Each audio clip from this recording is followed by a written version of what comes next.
আসসালামু আলাইকুম ভাই বোনেরা। আজকে আসছি আমরা ঈদের মাঠে ঈদের হুজুরের নামাজ পড়ার জন্য।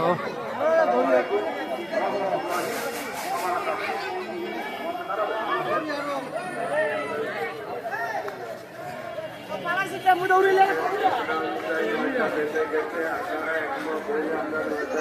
শুরু করতে পারি।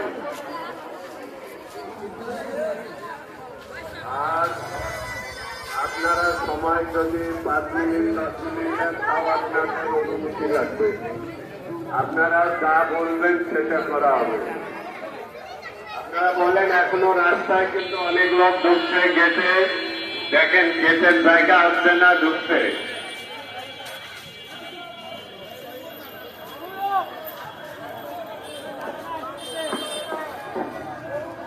আপনারা যারা আস্থায় আছেন অনুগ্রহপূর্বক দ্রুত আছেন। আমাদের নামাজ 9টায় শুরু হওয়ার কথা। উপস্থিত মুসল্লিয়ানা কেরাম 5 মিনিট আপনাদের সময় দিয়েছেন। আপনারা অনুগ্রহ করে 5 মিনিটের মধ্যে আসেন। তারা গেটে ভিড় করছেন, দক্ষিণ পাশে জায়গা অনেকগুলো খালি আছে। একটু কষ্ট করে দক্ষিণ দিকে যান, একটু কষ্ট করে দক্ষিণ দিকে আসেন। অনেক